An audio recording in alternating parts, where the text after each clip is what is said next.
Okay. I think that did it. I see feedback at least. Alright, so let's take that from the top, shall we? So, as you may have noticed, and as I mentioned in chat, we have some new BGM. Trying to make some adjustments, some tweaks. I pulled up a few tracks. Right now I've just got the one loaded up, as well as the old standby. I can theoretically swap on the fly, assuming the Stream Deck decides to cooperate. But for now, I think we'll try and pick some things that are fitting for the overall theme of the book, rather than swapping between as we go within the reading.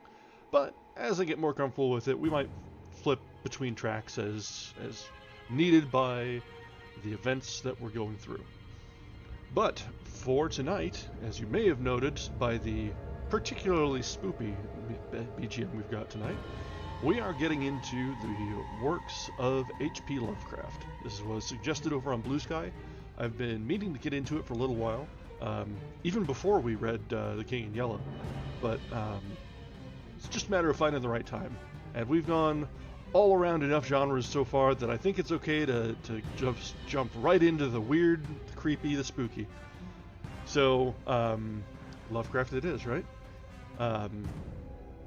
We might do some other classic horror monster books as we get around closer to the fall, but for now, there is no season for Lovecraft. There's cosmic horror is forever, right? Before we get into it, however, we need to address the eldritch elephant in the room. Lovecraft, not a good dude. Just gonna lay it out there, wide out in the open. Got all sorts of things, personal problems with him. A lot of the monsters and inspirations from in his writings are his own xenophobia bubbling to the surface. So, as we mentioned earlier on in the channel, it is important to look at the art in the vacuum of the artist. I don't condone Lovecraft's thoughts and ideas, but his books have value. And so we're going to look at it from the lens of the books, the stories that are told. That's just the disclaimer we're throwing out there. Between the artists themselves not necessarily needing to have their own views interposed, and products of the times, as we're reading these older books, we'll continually find things like this that are character flaws in the author, turns of phrase and references that were accepted in the time but are heinous by modern standards. So it's important to always remember that we can look at things from the lens of today through the period and understand that times have changed. But we don't need to censor the books. We don't need to go out and cancel things, but we just need to recognize that that's not okay, right? And by the same token, problematic authors, it's fine. We don't need to, especially ones that have been dead for a long, long time. It's okay to take in their content. It's fine. Just understand that they're not role models. And now I'm done preaching. So that's our disclaimer out of the way. So let's go ahead and just get into it, shall we? So our first selection from Lovecraft is going to be The Shadow Over Innsmouth. I did some searching. I think, as all of us are, we've been exposed to Lovecraft's works and ideas, bits and pieces of it here and there, just by osmosis. It's one of those things that, even, like, we mentioned it when we were talking about Wuthering Heights, there's cultural osmosis going on. There's references to these things, and other works pull and draw inspiration from these. But I've never actually read them. So I was looking at a suggested reading order, and there is none. Lovecraft is one of those authors and those intellectual spans where they're all interconnected, and the not knowing a reference is part of the fun and part of the draw and the lure of the books. It adds to the mystery when you don't understand what they're talking about. There are things that even if you've read all of it, you still won't get references. So, we're just jumping right into the short stories. And we will see where they take us. Judging by their length, we can probably get 2, maybe even 3 of them in our readings. Yeah, exactly. And the extremely bad slurs, I generally try to self-censor a little bit. I'm not gonna pull an N-word with a hard R. I'm not gonna pull a particular Jewish slur. Like, there are certain things that I'm not comfortable reading aloud, so that's fine. Like, it's fine to soften the blow. But there are there's a line that we all find our own comfort levels. And yeah, it's when you're just throwing it out there, it's as long as you're recognizing that it's literature and not the behavior to go with today, it's okay. That's just part and parcel. So we're on the same page. So yeah.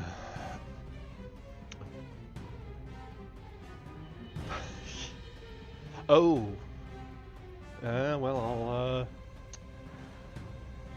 I'll keep an eye out for that one.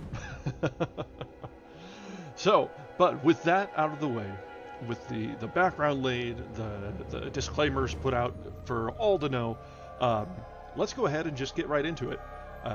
As I'd mentioned, there's no real reading order for this. You could go publication order, you could go random, whichever order you might jump into.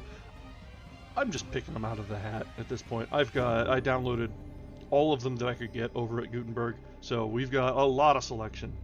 So we're starting off with Shadow Over Innsmouth, and we'll see where we go from there. So let's go ahead and begin with The Shadow Over Innsmouth, a horrifying novelette by H.P. Lovecraft. Unspeakable monstrousness overhung the crumbling, stench-cursed town of Innsmouth, and folks there had somehow got out of the idea of dying.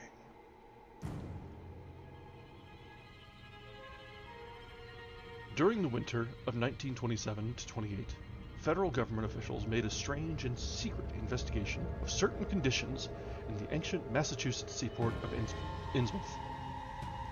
The public first learned of it in February, when a vast series of raids and arrests occurred, followed by the deliberate burning and dynamiting, under suitable precautions, of an enormous number of crumbling, worm-eaten, and supposedly empty houses along the abandoned waterfront.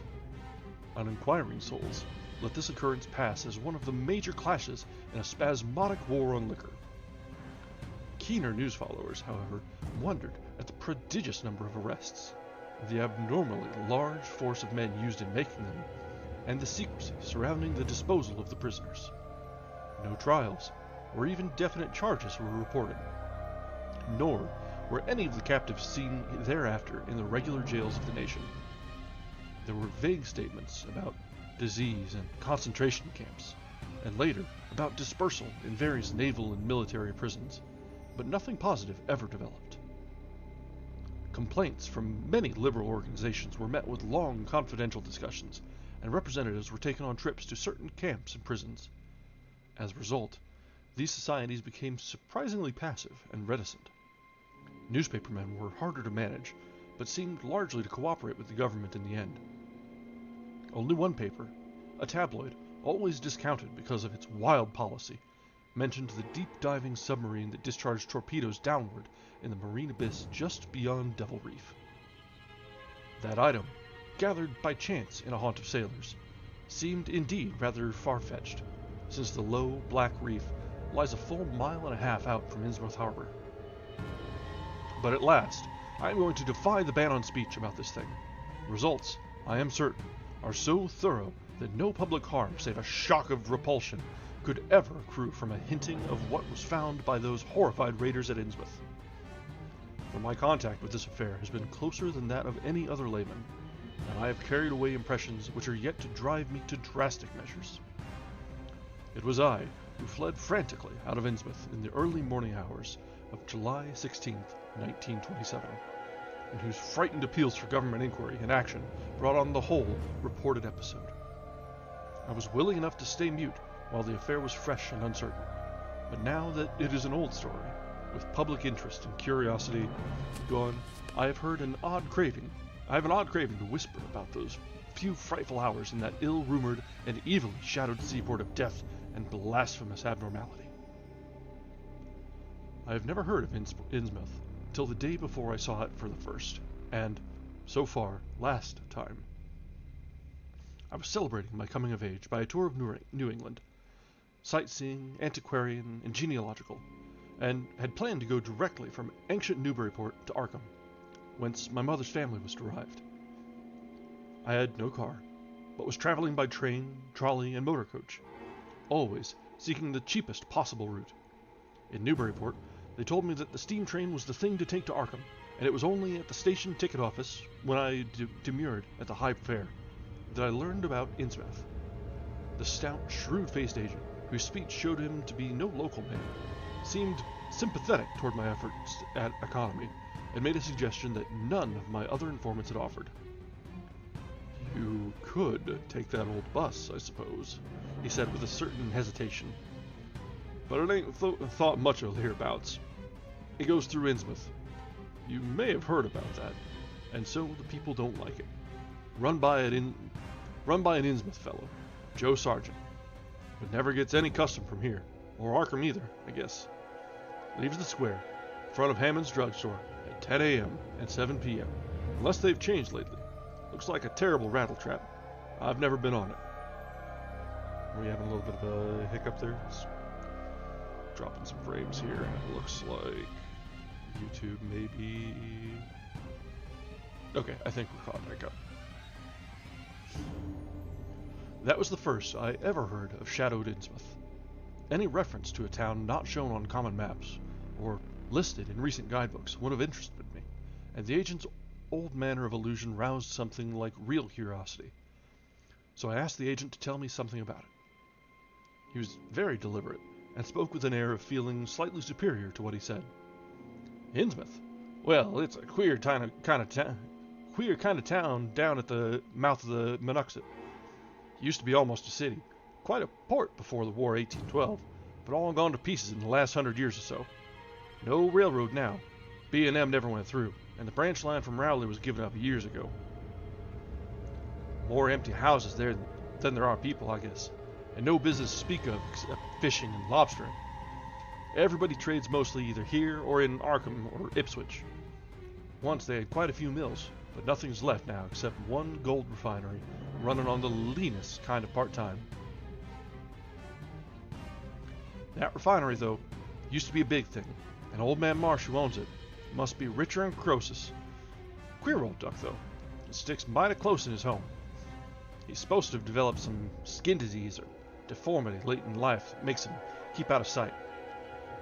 Grandson of Captain Obed Marsh, who founded the business. His mother seems to have been some kind of foreigner. They say a South Sea Islander. So everybody raised Cain when he married an Ipswich girl 50 years ago. They always do that about Innsmouth people. The folks here and hereabouts always try to cover up any Innsmouth blood they have in them. But Marsh's children and grandchildren look just like anybody else so far as I can see. I've had them pointed out to me here. Come to think of it, the other children don't seem to be around lately. Never saw the old man. And why is everybody so down on Innsmouth? Well, young fellow, you mustn't take too much stock in what people say around here say. They're hard to get started. And once they do get started, they never let up. They've been telling things about Innsmouth, whispering mostly, for the last 100 years, I guess. And I gather they're more scared than anything else. Some of the stories will make you laugh. About old Captain Marsh driving bargains with the devil and bringing imps out of hell to live in Innsmouth. Or about some kind of devil worship and awful sacrifices in some place near the wharves that people stumbled on around 1845 or thereabouts. But I come from Panton, Vermont, and that kind of story don't go down with me. You ought to hear, though, what some of the old-timers tell about the Black Reef off the coast. Devil Reef, they call it. well above water a good part of the time, and never much below it. But at that, you could hardly call it an island. The story is, there's a whole legion of devils seen sometimes on that reef, sprawled about, or darting in and out of some kind of caves near the top. It's a rugged, uneven thing, a good bit over a mile out, and toward the end of shipping days, sailors used to make big detours just to avoid it. That is, sailors that didn't hail from Innsmouth. One of the things they had against old Captain Marsh was that he was supposed to land on it sometimes, at night, when the tide was right. Maybe he did, for I dare say the rock formation was interesting, and it just barely possible he was looking for pirate loot, and maybe finding it. But there was talk of his dealing with demons there. Fact is, I guess on the whole, it was really the captain that gave the bad reputation to the reef. That was before the big epidemic of 1846, when over half the folks in Innsmouth was carried off. They never did quite figure out what the trouble was, but it was probably some foreign kind of disease, brought from China or somewhere by the shipping. It was surely was bad enough. There was riots over it, and all sorts of ghastly doings that I don't believe ever got outside of town, and left the place in awful shape. Never came back. There can't be more than 300 or 400 people living there now. But the real thing behind the way folks feel is simply race prejudice. And I don't say I'm blaming those that hold it. I hate those Innsmouth folks myself. I wouldn't care to go to their town.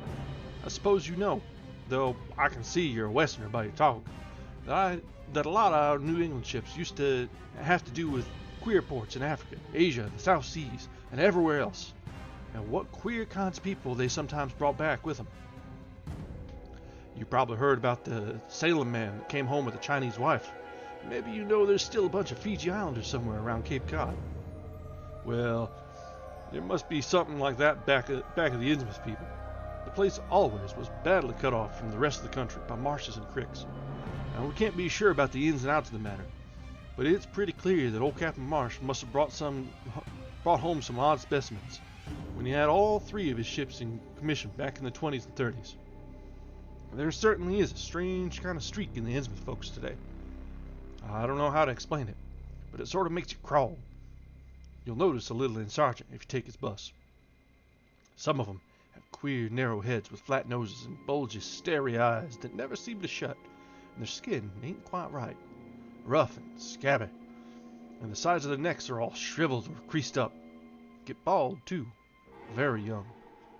Older fellows look the worst. Fact is, I don't believe I've ever seen a very old chap of that kind. Guess they must die looking in the glass. Animals hate them.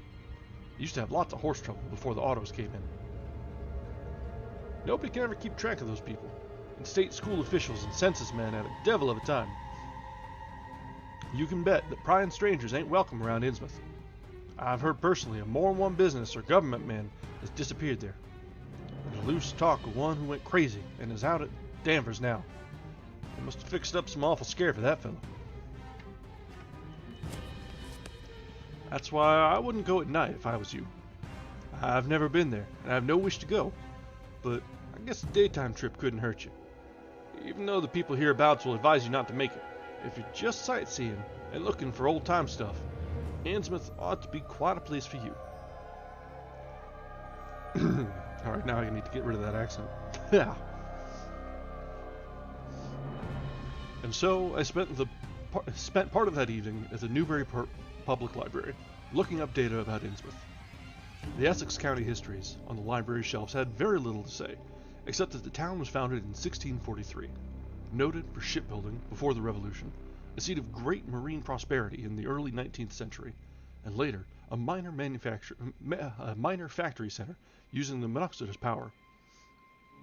The epidemic and riots of 1846 were very sparsely treated, as if they formed a discredit to the country. References to decline were few, though the significance of the latter record was unmistakable. After the Civil War, all industrial life was confined to the Marsh Refining Company, and the marketing of gold ingots formed the only remaining bit of major commerce aside from the eternal fishing. Most interesting of all was a glancing reference to the strange jewelry vaguely associated with Innsmouth. It had evidently impressed the whole countryside more than a little, for mention was made of specimens in the museum of Miskatonic University at Arkham, and in the display room of the Newburyport Historical Society. I resolved to see the local sample, said to be a large, queerly proportioned thing, evidently meant for a tiara, if it could possibly be arranged. The librarian gave me a note of introduction to the curator of the society, a Miss Anna Tilton, who lived nearby, and after a brief explanation, that ancient gentleman was kind enough to pilot me into the closed building, since the hour was not outrageously late. The collection was a notable one indeed, but in my present mood I had eyes for nothing but the bizarre object which glistened in a corner cupboard under the electric lights. It took no excessive sensitiveness to beauty to make me literally gasp at the strange, unearthly splendor of the alien, opulent fantasy that rested there on a purple velvet cushion. The longer I looked, the more the thing fascinated me, and in this fascination there was a curiously disturbing element, hardly to be classified or accounted for. I decided that it was the queer, otherworldly quality of the art which made me uneasy. It was as if the workmanship were that of another planet. The patterns all hinted of remote secrets and unimaginable abysses in time and space, and the monotonously aquatic nature of the reliefs became almost sinister.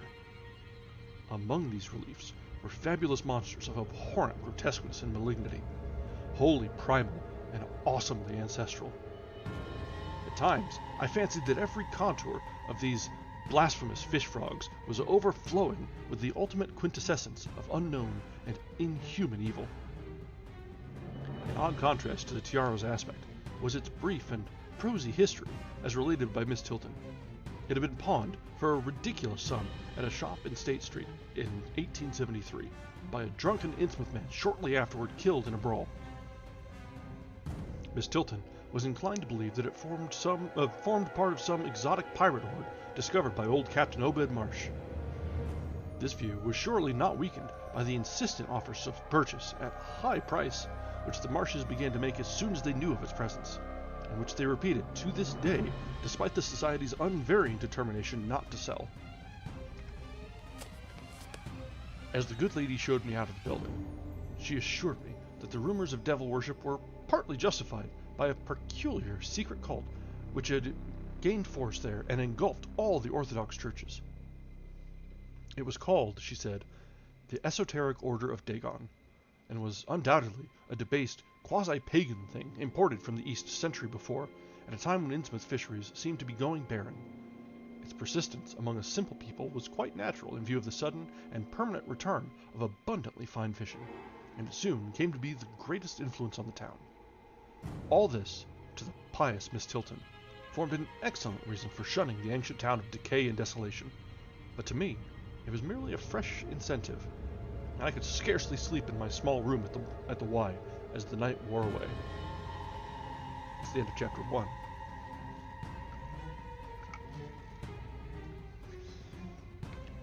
I randomly sort of picked a vaguely yokel accent for the guy giving the directions and backstory there, and as soon as he had that little bit of a racist turn, I'm like, okay, justified in my accent. It happens.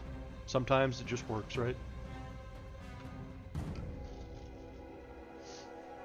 Alright, so we've got a little bit of a backstory. There's some references already that I'm aware of by name. There's been mention of Muscatonic University and the Esoteric Order of Dagon.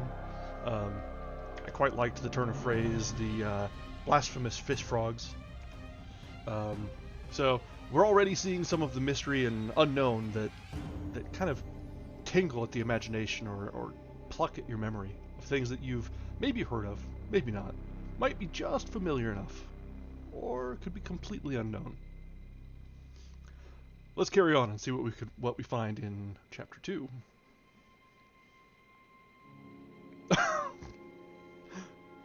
You know, I would believe it. That's very on brand for Lovecraft.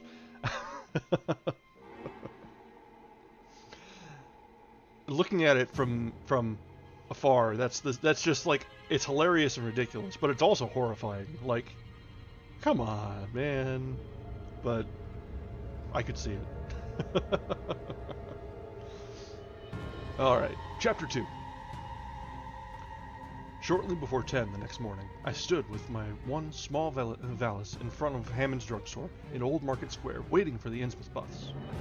In a few moments, a small motor coach of extreme decrepitude and dirty gray color rattled down State Street, made a turn, and drew up at the curb beside me. I felt immediately that it was the right one, a guess which the half-illegible sign on the windshield, Arkham, Innsmouth, Newburyport, soon verified. There were only 3 passengers, dark, unkempt men of sullen visage and somewhat youthful cast, and when the vehicle stopped, they clumsily shambled out and began walking up State Street in a silent, almost furtive fashion. The driver also alighted. This, I reflected, must be the Joe Sargent mentioned by the ticket agent, and even before I had noticed any details, there spread over me a wave of spontaneous aversion, which could be neither checked nor explained. He was a thin, stoop-shouldered man, not much under 6 feet tall, dressed in shabby blue civilian clothes and wearing a frayed gray golf cap. His age was perhaps 35, but the odd, deep creases in the sides of his neck made him seem older when one did not study his dull, expressionless face. He had a narrow head, bulging, watery blue eyes that seemed never to wink, a flat nose, a receding forehead and chin, and singularly underdeveloped ears. As he walked toward the bus, I observed his peculiarly shambling gait, and saw that his feet were inordinately immense. The more I studied them, the more I wondered how he could buy any shoes to fit them. A certain greasiness about the fellow increased my dislike. He was evidently given to working or lounging around the fish docks, and carried with him much of their characteristic smell. Just what foreign blood was in him I could not even guess. I was sorry when I saw that there would be no other passengers on the bus. Somehow I did not like the idea of riding alone with this driver. But as the leaving time obviously approached, I conquered my qualms and followed the man aboard, extending him a $1 bill and murmuring the single word, Innsmouth. At length, the decrepit vehicle started with a jerk, and rattled noisily past the old brick buildings of State Street amidst a cloud of vapor from the exhaust. The day was warm and sunny. The landscape of sand, sedge grass, and stunted shrubbery became more and more desolate as we proceeded. Out the window, I could see the blue water and the sandy line of Plum Island, and we presently drew very near the beach as our narrow road veered off from the main highway to Rowley and Ipswich. At last, we lost sight of Plum Island and saw the vast expanse of the open Atlantic on our left. Our narrow course began to climb steeply, and I felt a singular sense of disquiet in looking at the lovely crest ahead, where the rutted roadway met the sky. It was as if the bus were about to keep on its ascent, leaving the sane earth altogether, and merging with the unknown arcana of the upper air and cryptical sky. The smell of the sea took on ominous implications, and the silent driver's bent, rigid back and narrow head became more and more hateful. As I looked at him, I saw that the back of his head was almost as hairless as his face, having only a few straggling yellow strands upon a gray scabrous surface. When we reached the crest and beheld the outspread valley beyond, where the Monoxet joins the sea just north of the long line of cliffs that culminate in Kingsport Head, all my attention was captured by the nearer panorama just below me. I had, I realized, come face to face with rumor shadowed Innsmouth. It was a town of wide extent and dense construction, yet one with a portentous dearth of visible life. The vast huddle of sagging gambrel roofs, peaked gables conveyed with offensive clearness the idea of wormy decay, and as we approached along the now descending road, I could see that many roofs had wholly caved in. Stretching inland, I saw the rusted, grass-grown line of the abandoned railway, with leaning telegraph poles now devoid of wires. Here and there, the ruins of wharves jutted out from the shore to end in indeterminate rottenness. Those farthest south, seeming the most decayed, and far out at sea, despite a high tide, I glimpsed a long, black line scarcely rising above the water, yet carrying a suggestion of odd latent malignancy. This, I knew, must be Devil Reef. As I looked, a subtle, curious sense of beckoning seemed superadded to the grim repulsion, and oddly enough, I found this overtone more disturbing than the primary impression. As the bus reached a lower level, I began to catch the steady note of a waterfall through the unnatural stillness. leaning, unpainted houses grew thicker, lined both sides of the road, and displayed more urban tendencies than did those we were leaving behind. The panorama ahead had contracted to a street scene, and in spots I could see where a cobblestone pavement and stretches of brick sidewalk had formerly existed. All the houses were apparently deserted, and there were occasional gaps where tumble-down chimneys and cellar walls told of buildings that had collapsed. Pervading everything was the most nauseous, fishy odor imaginable. And I was not to reach my destination without one other very strong impression of poignantly disagreeable quality. The bus had come to a sort of open concourse of radial point, with churches on two sides and the bedraggled remains of a circular green in the center. I was looking at a large pillared hall in the right-hand junction ahead. The structure's once white paint was now gray and peeling, and the black and gold sign on the pediment was so faded that I could only with difficulty make out the words, Esoteric Order of Dagon.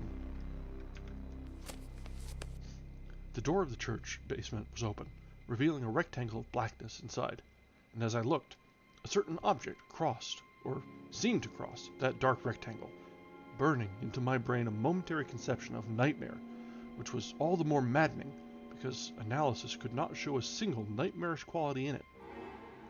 It was a living object, the first except the driver that I had seen since entering the compact part of the town, and had I been in a steadier mood, I would have found nothing whatever of terror in it.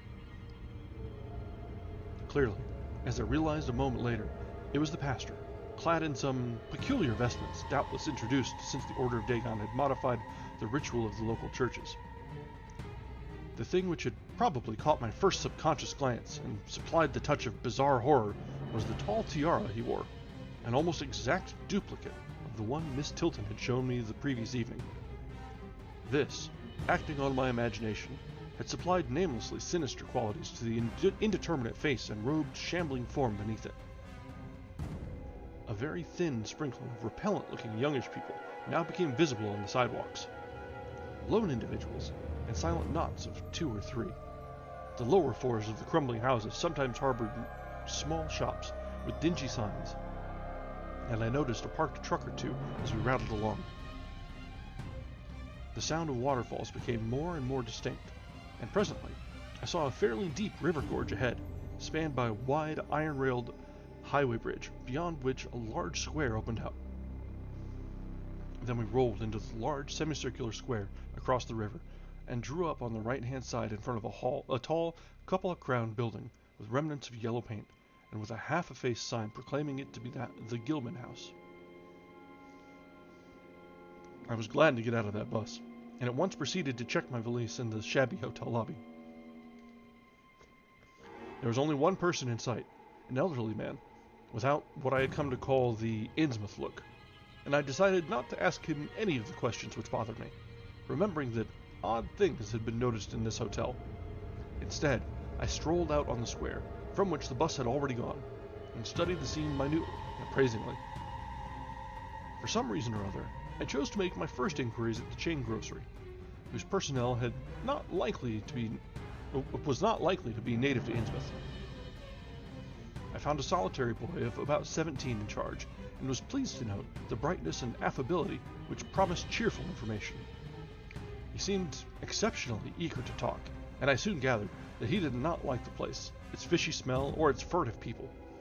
His family did not like him to work in Innsmouth, but the chain had transferred him there, and he did not wish to give up his job. There was, he said, no public library or chamber of commerce in Innsmouth, but I could probably find my way about. The street I had come down was Federal. West of that were the fine old residence street, Broad, Washington, Lafayette, and Adams, and east of it were the shoreward slums. Certain spots were almost forbidden territory, as he had learned at considerable cost. One must not, for example, linger much around the Marsh refinery, or around any of the still-used churches, or around the pillared Order of Dagon Hall at New Green Church. Those churches were very odd, all violently disavowed by their respective denominations elsewhere, and apparently using the queerest kind of ceremonials and clerical vestments. As for the Innsmouth people, the youth hardly knew what to make of them. Their appearance, especially those staring, unwinking eyes, which one never saw shut, was certainly shocking enough, and their voices were disgusting. It was awful to hear them chanting in their churches at night, and especially during their main festivals or revivals, which fell twice a year on April 30th and October 31st. They were very fond of water and swam a great deal in both river and harbor. Swimming races out to Devil Reef were very common, and everyone in sight seemed well able to share in this arduous sport. It would be of no use, my informant said, to ask the natives anything about the place. The only one who would talk was a very aged but normal-looking man who lived at the poorhouse on the north rim of the town and spent his time walking about or lounging around the fire station. This hoary character, Zadok Allen, was 96 years old and somewhat touched in the head, besides being the town drunkard. He was a strange, furtive creature, who constantly looked over his shoulder as if afraid of something, and when sober, could not be persuaded to talk at all with strangers. He was, however, unable to resist any offer of his favorite poison, and once drunk, would furnish the most astonishing fragments of whispered reminiscence. After all, though, little useful data could be gained from him, since his stories were all insane, incomplete hints of impossible marvels and horrors which could have no source save in his own distorted fancy. Nobody ever believed him, but the natives did not like him to drink and talk with any strangers, and it was not always safe to be seen questioning him. It was probably from him that some of the wildest popular whispers and delusions were derived. The Marshes, together with the other three gently-bred families of the town, the Waits, the Gilmans, and the Elliots, were all very retiring. They lived in immense houses along Washington Street, and several were reputed to harbor in concealment certain kinsfolk whose personal aspect forbade public view, and whose deaths had been reported and recorded.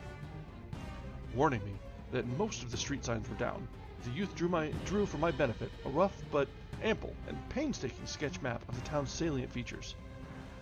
After a moment's study, I felt sure that it would be of great help, and pocketed it with profuse thanks. Thus began my systematic, though half-bewildered tour of Innsmouth's narrow and shadow-blighted ways. Crossing the bridge, and turning toward the roar of the lower falls, I passed close to the Marsh Refinery, which seemed oddly free from noise of industry. This building stood on the steep river bluff near a bridge and an open confluence of streets, which I took to be the earliest civic center, displaced after the Revolution by the present town square. Recrossing the gorge on the Main Street Bridge, I struck a region of utter desertion, which somehow made me shudder.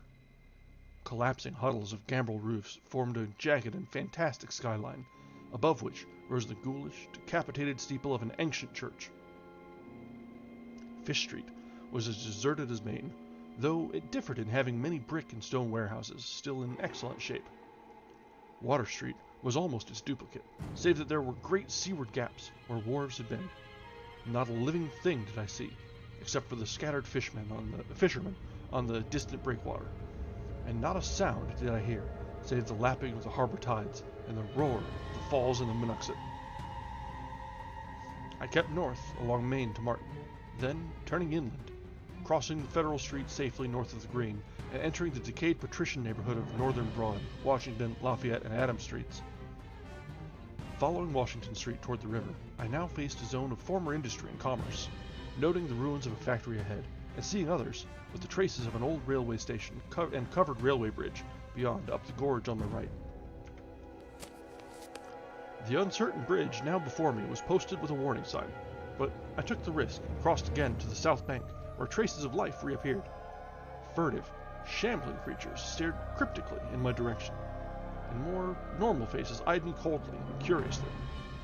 Innsmouth was rapidly becoming intolerable, and I turned down Payne Street toward the square in the hopes of getting some vehicle to take me to Arkham before the still distant starting time of that sinister bus. It was then that I saw the tumble-down fire station on my left, and noticed the red-faced, bushy-bearded, watery-eyed old man in nondescript rags who sat on a bench in front of it talking with a pair of unkempt but not abnormal-looking fishermen. This, of course, must be Zadok Allen, the half-crazed, licorice non-agenarian whose tales of old Innsmouth and its shadows were so hideous and incredible. That's the end of chapter 2. So we're starting to see some of Innsmouth, and so far it just seems like a rundown, quiet town that used to be something, but after all the local businesses closed down, it's fallen to ruin. Some locals still around, but it just seems odd so far. But in that sort of odd way that you get as you're going through the Rust Belt. So we'll see how things twist and turn to the more decidedly Lovecraftian. We've seen how the locals were slightly described, but yeah, it's a crusty little New England village right now. Nothing sinister, just run down and a little weirder than normal. But it is only 2 chapters in. And actually on that, this is a little bit denser than I was expecting, so we may actually get about one of these novelettes in per session at this rate. We're about a third of the way through, and we've got about an hour and change left, so I think we should be able to finish it, but I don't think we'll be able to get 2 in. This is taking a little bit longer than I expected. Although I'm not sure how much of that was the intro. We kind of drawled on for a little bit, didn't we? Yeah, chat's good. We love to be yapping. Yeah, and I drive through towns like this on my way back home to visit my parents. Like, you pull off the main thoroughfares and you're just like, I'd just rather not stop. Alright, chapter 3. I had been assured that the old man could do nothing but hint at wild, disjointed, and incredible legends, and I had been warned that the natives made it unsafe to be seen talking with him. Yet the thought of this aged witness to the town's decay, with memories going back to the early days of ships and factories, was a lure that no amount of reason could make me resist. Curiosity flared up beyond sense and caution, and in my youthful egotism, I fancied I might be able to sift a nucleus of real history from the confused, extravagant outpouring I could probably extract with the aid of whiskey. A quart bottle of such was easily, though not cheaply, obtained in the rear of a dingy variety store just off the square of Elliott Street. Re-entering the square, I saw that luck was with me, for shuffling out of Payne Street around the corner of the Gilman house, I glimpsed nothing less than the tall, lean, tattered form of old Zadok Allen himself. In accordance with my plan, I attracted his attention by brandishing my newly purchased bottle, and soon realized that he had begun to shuffle wistfully after me as I turned into Waite Street on my way to the most deserted region I could think of. Before I reached Main Street, I could hear a faint and wheezy, "Hey, mister!" behind me, and I presently allowed the old man to catch up and take copious pulls from the quart bottle. I began putting out feelers as we walked along to Water Street, and turned southward amidst the omnipresent desolation and crazily tilted ruins, but found that the aged tongue did not loosen as quickly as I had expected. At length, I saw a grass-grown opening toward the sea between crumbling brick walls, with the weedy length of an earthen masonry wharf projecting beyond. Piles of moss-covered stones near the water promised tolerable seats, and the scene was sheltered from all possible view by a ruined warehouse on the north. About 4 hours remained for conversation, if I were to catch the 8 o'clock coach for Arkham, and I began to dole out more liquor to the ancient tippler. Meanwhile, eating my own frugal lunch. In my donations, I was careful not to overshoot the mark, for I did not wish Zadok's vinous garrulousness to pass into a stupor. After an hour, his furtive taciturnity showed signs of disappearing, and something or other had caused his wandering gaze to light on the low, distant line of Devil Reef, then showing plainly and almost fascinatingly above the waves. He bent toward me, took hold of my coat lapel, and hissed out some hints that could not be mistaken. Ours where it all began. That cursed place of all wickedness, where the deep water starts. Gate of Hill. Sheer drop down to the bottom, no sounding line can detect. Old Captain Obed done it. Him that found out more'n was good for him in the South Sea Islands. Never was nobody like Captain Obed. Old limb of Satan. I can mind him a-telling about fern parts, calling all folks stupid for going to Christian meeting and bearing their burdens meek and lowly. Says they'd orter get bitter gods like some of them folks in the Ingies. Gods is you bring them good fishing in return for their sacrifices. And really answer folks' prayers. Matt Elliott, his first mate, talked a lot too. Only he was Asian folks doing any heathen things. Told about an island east of Otaheite, where there was a lot of stone ruins, older than anybody knew anything about. Kind of like them on Ponape in the Carolines, but with carvings and faces that looked like the big statues on Easter Island. There was a little volcanic island near there too, while there was other ruins with different carvings. Ruins all wore away, like they'd been under the sea onked, and went with pictures of awful monsters all over them.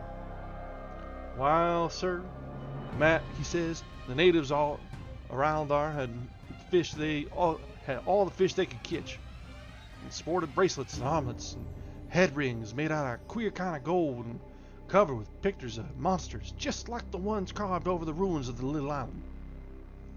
Sorter fish-like frogs or frog-like fishes that was drawed in all kinds of positions, like they was human beings. Nobody could get about of them, where they got all the stuff, and all the other natives wondered how they managed to find fish in plenty, even when the very next islands had lean pickings. Matt, he got up to wondering too, and so did Captain Obed.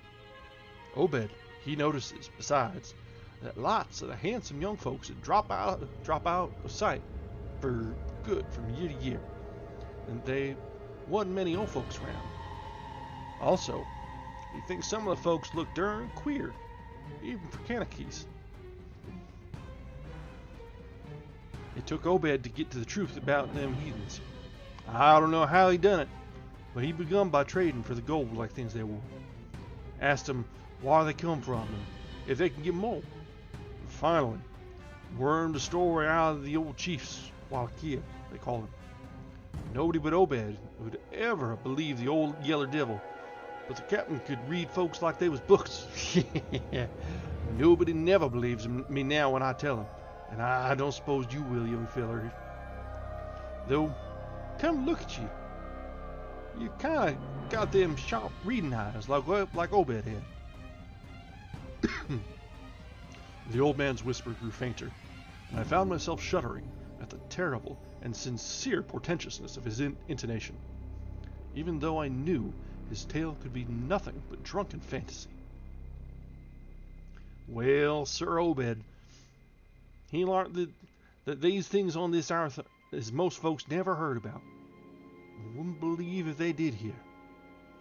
It seems these Kanakees was sacrificing heaps of the young men and maidens, some kind of god, things that lived under the sea, and getting all kinds of favors in return. They met the things on the little islet with the queer ruins, and it seems them awful pictures of frogfish monsters was supposed to be pictures of these things. Maybe they was the kind of critters that's got all the mermaid stories and it's started. They had all kinds of cities on the sea bottom, and this island was heaved up from there. It seems they was some of the things alive in the stone buildings when the island came up sudden to the surface. That's how the Kanakees got wind that they was down there. Made sign talk as soon as they got over to being scared. Pieced up a bargain before long. Them things liked human sacrifices. It had them ages before, but lost track of the upper world at their time. What they done to the victims, it ain't for me to say. And I guess Obed wasn't none too sharp about asking. But it was all right with the heathens, because they'd been having a hard time and was desperate about everything. They give a certain number of young folks to the sea things twict every year. May Eve and Halloween. Regular speaking. Also, give some of the carved knickknacks they made. What the things agreed to give in return was a plenty of fish. They drove 'em in from all over the sea, and a few gold-like things now and then. When it come to mating with them toad-looking fishes, the Kanakees kind of balked. But finally, they learned something that's put a new face on the matter. Seems that human folks has got a kind of relation to such water beasts. That everything alive came out of the water once, and only needs a little change to go back again. Them things told the Kanakees that if they mix bloods, it'd be children as look human at first, later turn more and more like the things, till finally they take to the water and join the main lot of things down there. And this is the important part, young fella. Them was turned into fish things and went into the water wouldn't never die. Them things never died except they was killed violent. Well, sir, it seems by the time Obed knowed them islanders, they was all full of fish blood from them deep water things. When they got old and begun to show it, they was kept hid till they felt like taking the water and quitting the place. Some was more touched than others. Some never did change quite enough to take to the water. But mostly, it turned out just the way them things said. Them as was born more like the things changed Ireland. But them as was nearly human sometimes stayed on the island till they was past 70. Though, they'd usually go down under for trial trips before that. Folks that took to the water generally came back a good deal to visit. So it was a man that'd often be taken to his own 5 times great-grandfather, who left the dry land a couple hundred years before. So everybody got out of the idea of dying, except being canoe wars with the other islanders, or as sacrifices to the sea gods down below, or from a snake bite, or plague, or shark galloping ailments, or something before they could take to the water. But simply look forward to a kind of change. It wasn't a bit horrible after a while. They thought what they got was well worth what they had to give up. I guess Obed kind of come to think the same himself when he chewed over old Wallachie's story a bit. Wallachia, though, was one of the few who hadn't got none of the fish blood, being a royal line that intermarried with royal lines on other islands. Wallachia give him a funny kind of thingamajig, made out of lead or something. That he said would bring up the fish things from any place in the water where there might be a nest of them. The idea was to drop it down with the right kind of prayers and such. Wallachia allowed was the things was scattered all over the world, so anybody that looked about could find a nest, bring them up if that was what they wanted.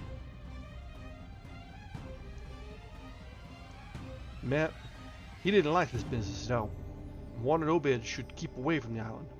But the captain was sharp for gain, and found he could get them gold-like things so cheap it'd pay him to make a specialty of them. Things went on that way for years, and Obed got enough of that gold-like stuff to make him start the refinery in Waits, old run-down fulling mill. Well, come about 38, when I was 7-year-old, Obed, he found the island people all wiped out between voyages. Seems the other islanders had got wind of what was going on and took matters into their own hands. Suppose they must have had after all them old magic signs, as the sea things say was the only things they was afeared of. No telling what any of them Kanakees would chance to get a hold of when the sea bottom throws up some island with ruins older than the deluge. Pious cusses these was. They didn't leave nothing standing on either the main island or the little volcanic outlet, except what parts of the ruins was too big to knock down. That naturally hit Obed pretty hard, seeing as his normal trade was doing very poor. It hit the whole of Innsmouth too, because in seafaring days, what profited the master of a ship generally profited the crew proportionate. Most of the folks around the town took the hard times kind of sheep-like and resigned. They was in bad shape because the fishing was petering out and the mills wasn't coming done too well. Then's the time Obed, he'd begun a-cursing at the folks for being dull sheep and praying to a Christian heaven as didn't help him none. He told them he'd know the folks who prayed gods to give something you really need, and says if a good bunch of men to stand by him, you can maybe get a hold to certain powers, as he'd bring plenty of fish and quite a bit of gold. Here, the old man faltered, mumbled, and lapsed into a moody and apprehensive silence, glancing nervously over his shoulder, and then turning back to stare fascinatedly at the distant black reef. When I spoke to him, he did not answer, so I knew I would have to let him finish the bottle. He licked its nose and slipped it into his pocket. Then, beginning to nod and whisper softly to himself, I bent close to catch any articulate words he might utter, and thought I saw a sardonic smile behind the stained bushy whiskers. Yes, he was really forming words, and I could grasp a fair proportion of them. Oh, Matt, he also was agin it. Tried to line up the folks on his side. Had long talks with the preachers. No use. They run the congregational parson out of town, and the Methodist feller quit. Never did see Resolve Babcock, the Baptist parson, again. Wrath of Jehovah, I was a mighty little critter, but I heard what I heard and seen what I seen. Dagon and Ashtoreth, Belial and Beelzebub, Golden Calf and the Isles of Canaan and the Philistines, Babylonish abominations, Mene Tekel Eparsin. He stopped again, and from the look in his watery blue eyes, I feared he was close to a stupor after all. But when I gently shook his shoulder, he turned on me with astonishing alertness and snapped out some more obscure phrases. Don't believe me, hey? Yeah, and just tell me, young feller, why Captain Obed and 20-odd other folks used to row out to Devil Reef in the dead of night and chant things so loud you could hear 'em all over town when the wind was right. Tell me that, eh? And tell me why Obed was always dropping heavy things down into the deep water to the other side of the reef, where the bottom shoots down like a cliff lower than you can sound. Tell me what he done with that funny-shaped lead thingamajig as Wallachia give him. Hey, boy! The watery blue eyes were almost savage and maniacal now, and the dirty white beard bristled electrically. Old Zadok probably saw me shrink back, for he began to cackle evilly. Begin to see, eh? How about the night I took my pa's ship glass up to a couple of sued the reef of bristling thick with shapes that drove off quick as soon as the moon riz. Obed and the folks was in dory, but them shapes drove off the far side into the deep water and never come up. How'd you like to be a little shaver alone up in a couple of watching shapes as one human shapes, hey?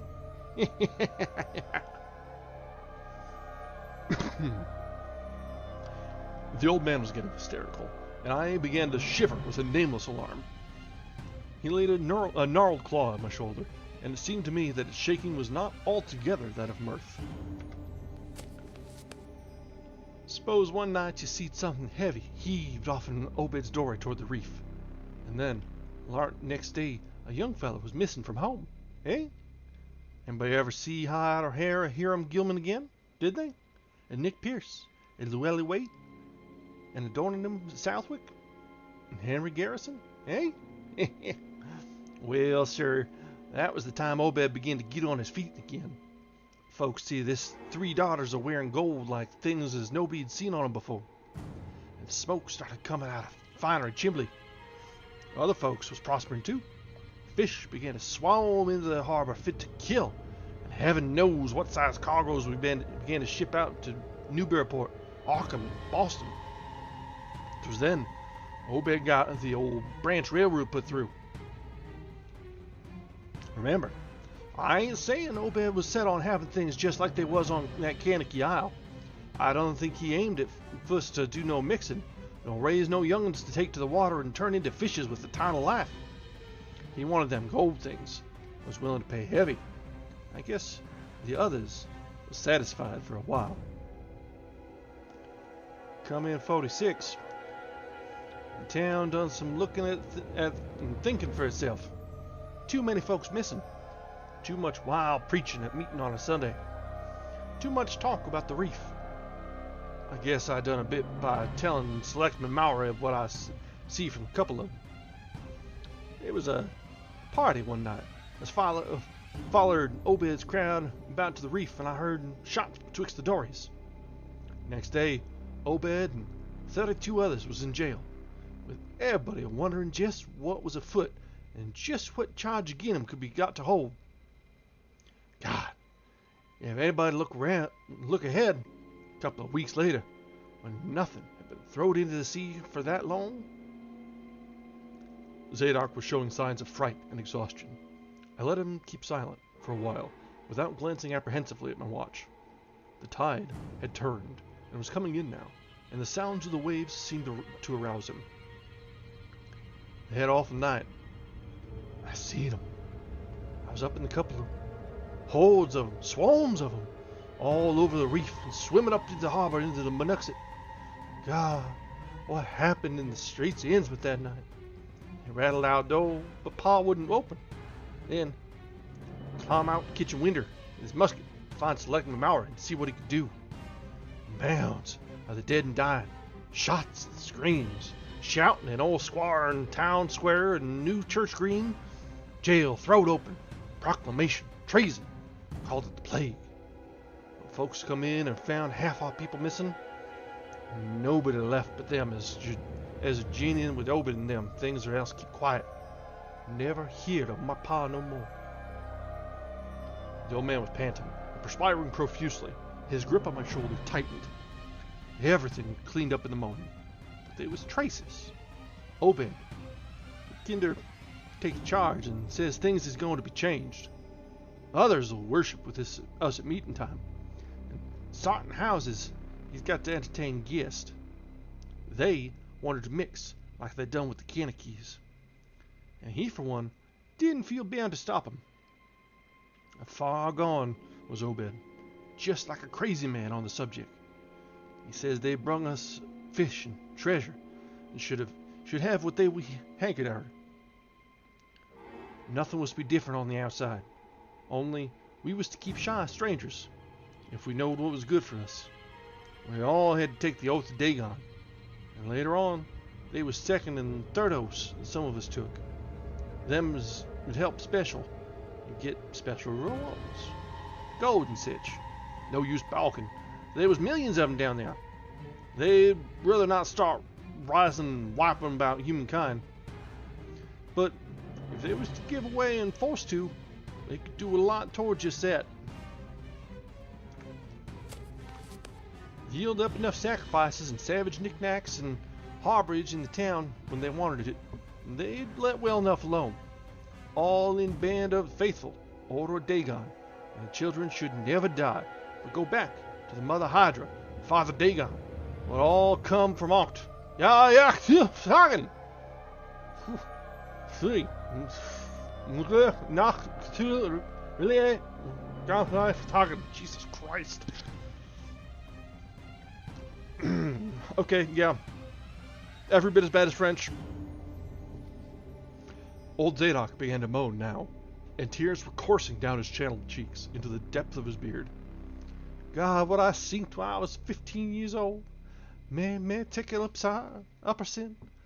The folks as was missing, and them as killed themselves. Them as told things in Arkham or Ipswich, or such places was all crazy, like you're calling me right now. But God, what I seen, they'd killed me long ago for what I know. Only I took the Faust and second oaths of Dagon off in Abed. So I was protected, unless in a jury of improved I told things knowing and deliberate. But I wouldn't take the third oath. I died rather than take that.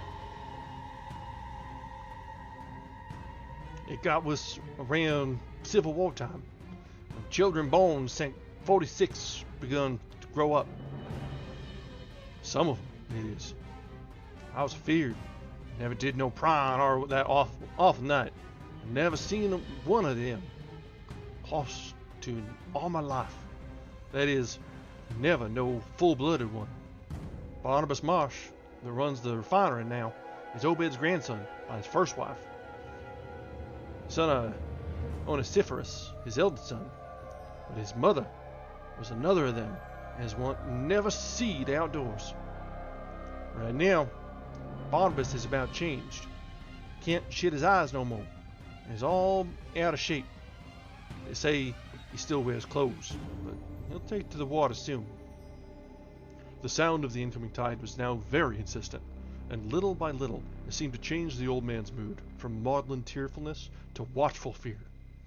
He would pause now and then to renew those nervous glances over his shoulder or out toward the reef. And despite the wild absurdity of his tale, I could not help getting to share his vague apprehensiveness. Zadok now grew shriller, and seemed to be trying to whip up his courage with louder speech. "Hey, you! Why didn't you say something? How would you like to be living in a town like this, with everything all rotten and dying and boarded up monsters crawling out, bleating and barking and hopping around, black settlers and antics every way they turn? Hey, well, sir, let me tell you that ain't the whist."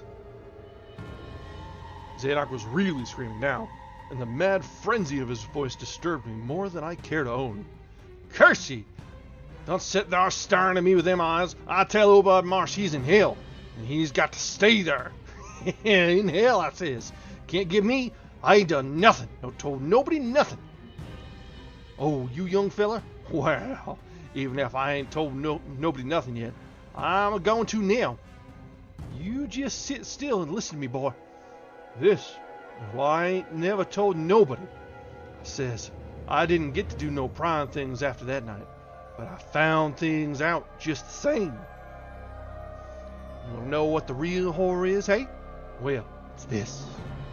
It ain't what them fish devils has done, what they're going to do. They're bringing things up out of water, they come down into town.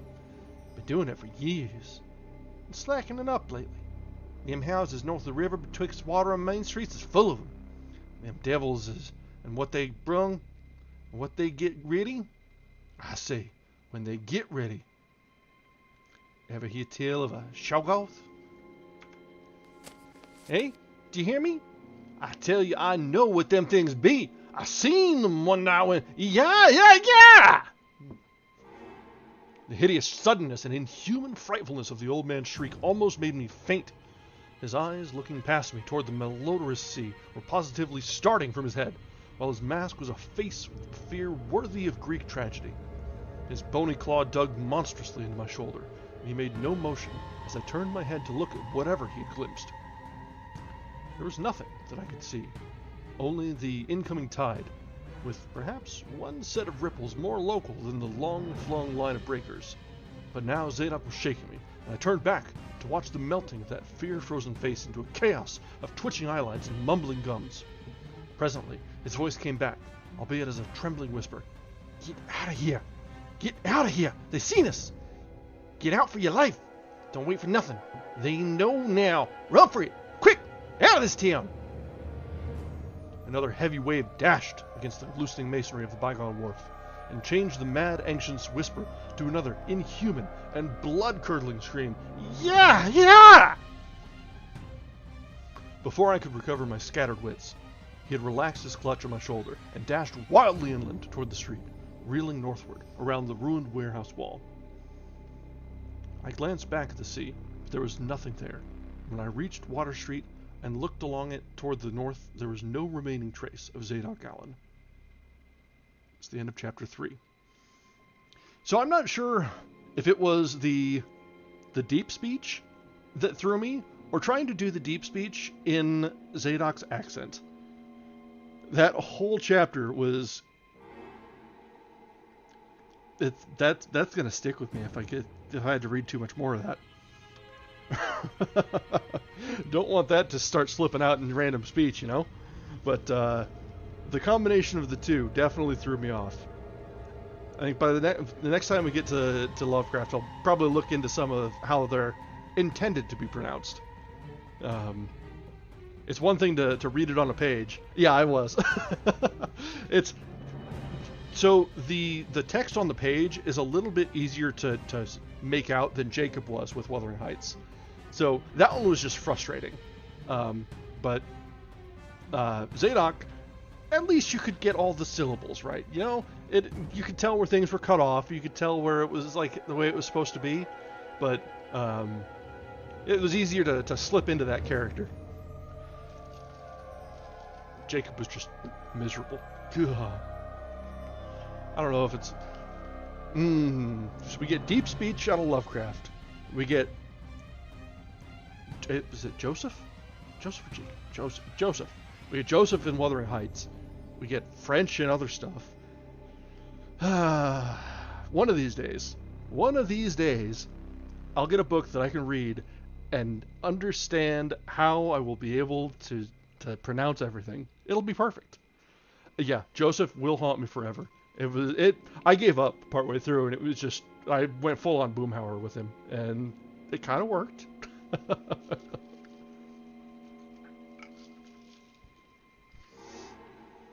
Alright, we are just under halfway, but I'd like to try and keep at it. I don't think I really need to take a break right now if you're good. Yeah, that's right. Archblade was pretty painless. It was reasonably approachable. The fantasy style names were well thought out, well put together, so it wasn't so bad. I don't think there was only one or two names that I even had questions of how to pronounce, and the author's just like, yeah, sure. So it worked out pretty good. But all right, let's continue this rhythm, because we've seen the bits of the dark secret of Innsmouth, and now that it seems that the narrator has been discovered, and that Zadok is let loose a little too much, things might get a little hectic from here. So let's see how things shake out. So, Chapter 4. I can hardly describe the mood in which I was left by this harrowing episode. An episode at once mad and pitiful, grotesque and terrifying. The grocery boy had prepared me for it, yet the reality left me none the less bewildered and disturbed. Puerile though the story was, old Zadok's insane earnestness and horror had communicated to me a mounting unrest, which joined with my earlier sense of loathing for the town and its blight of intangible shadow. The hour had grown perilously late. My watch said 7:15, and the Arkham bus left Town Square at 8, so I tried to give my thoughts as neutral and practical a cast as possible. Meanwhile, walking rapidly through the deserted streets of gaping roofs and leaning houses toward the hotel where I checked my valise and would find my bus. Studying the grocery youth's map and seeking a route I had not traversed before, I chose Marsh Street instead of State for my approach to Town Square. Near the corner of Fall Street, I began to see scattered groups of furtive whisperers, and when I finally reached the square, I saw that almost all the loiterers were congregated around the door of Gilman House. It seemed as if many bulging, watering, unwinking eyes looked oddly at me as I claimed my valise in the lobby, and I hoped that none of these unpleasant creatures would be my fellow passengers on the coach. The bus, rather early, rattled in with 3 passengers somewhat before 8, and an evil-looking fellow on the sidewalk muttered a few indistinguishable words to the driver. I was, it appeared, in very bad luck. There had been something wrong with the engine, despite the excellent time made from Newburyport, and the bus could not complete the journey to Arkham. No, it could not possibly be repaired that night, nor was there any other way of getting transportation out of Innsmouth, either to Arkham or elsewhere. Sergeant was sorry, but I would have to stop over at Gilman. Probably the clerk would make the price easy for me, but there was nothing else to do. Almost dazed by this sudden obstacle, and violently dreading the fall of night in this decaying and half-unlighted town, I left the bus and re-entered the hotel lobby, where the sullen, queer-looking night clerk told me I could have room 428 next to the top floor, large but without running water, for $1. Despite what I had heard of this hotel in Newburyport, I signed the register, paid my $1, and let the clerk take my valise, and followed that sour, solitary attendant up 3 creaking flights of stairs, past dusty corridors, which seemed wholly devoid of life. My room, a dismal rear one with 2 windows and bare, cheap furnishings, overlooked a dingy courtyard, otherwise hemmed in by low, deserted brick blocks, and commanded a view of decrepit westward stretching roofs, with a marshy countryside beyond. At the end of the corridor was a bathroom, a discouraging relic, with ancient marble bowl, tin tub, faint electric light, and musty wooden paneling around all the plumbing features. As twilight deepened, I turned on the one feeble electric bulb over the cheap iron-framed bed and tried as best I could to read. I felt it advisable to keep my mind wholesomely occupied, for it would not do to brood over the abnormalities of this ancient, blight-shadowed town while I was still within its borders. The insane yarn I had heard from the aged drunkard did not promise very pleasant dreams, and I felt I must keep the image of his wild, watery eyes as far as possible from my imagination. Another thing that disturbed me was the absence of a bolt on the door of my room. One had been there, as marks clearly showed, but there were signs of recent removal. No doubt it had become out of order, like so many other things in this decrepit edifice. In my nervousness, I looked around and discovered a bolt on the clothes press, which seemed to be the same size, judging from the marks, as the one formerly on the door. To gain a partial relief from the general tension, I busied myself by transferring this hardware to the vacant place with the aid of a handy 3-in-1 device, including a screwdriver which I kept on my keyring. The bolt fitted perfectly, and I was somewhat relieved when I knew I could shoot it firmly upon retiring. There were adequate bolts on the 2 lateral doors to connecting rooms, and these I proceeded to fasten. I did not undress, but decided to read till I was sleepy, and then lie down with only my coat, collar, and shoes off. Taking a pocket flashlight from my valise, I placed it in my trousers, so that I could read my watch if I woke up later in the dark. Drowsiness, however, did not come, and when I stopped to analyze my thoughts, I found to my disquiet that I was really unconsciously listening for something which I dreaded but could not name. At length, feeling a fatigue which had nothing of drowsiness in it, I bolted the newly outfitted hall door, turned off the light, and threw myself down on the hard, uneven bed. Coat, collar, shoes, and all. In the darkness, every faint noise of the night seemed magnified, and a flood of doubly unpleasant thoughts swept over me. I was sorry I had put out the light, yet was too tired to rise and turn it on again. Then, after a long, dreary interval, and prefaced by a fresh creaking of stairs and corridor, there came that soft, damnably unmistakable sound, which seemed like a malign fulfillment of all my apprehensions. Without the least shadow of a doubt, the lock on my hall door was being tried, cautiously, furtively, tentatively, with a key. The change in the menace from the vague premonition to immediate reality was a profound shock, and fell upon me with the force of a genuine blow. It never once occurred to me that the fumbling might be a mere mistake. Malign purpose was all I could think of, and I kept deathly quiet, awaiting the would-be intruder's next move. After a time, the cautious rattling ceased, and I heard the room to the north entered with a passkey. Then the lock of the connecting door to my room was softly tried. The bolt held, of course, and I heard the floor creak as the prowler left the room. After a moment, there came another soft rattling, and I knew that the room to the south of me was being entered. Again, a furtive trying of a bolted connecting door, and again, a receding creaking. This time, the creaking went along the hall, and down the stairs, so I knew that the prowler had realized the bolted condition of my doors, and was giving up his attempt, for a time. The one thing to do was to get out of that hotel alive as quickly as I could, and through some channel other than the front stairs and lobby. Rising softly, and throwing my flashlight on the switch, I sought out to light the bulb over my bed in order to choose and pocket some belongings for a swift, valueless flight.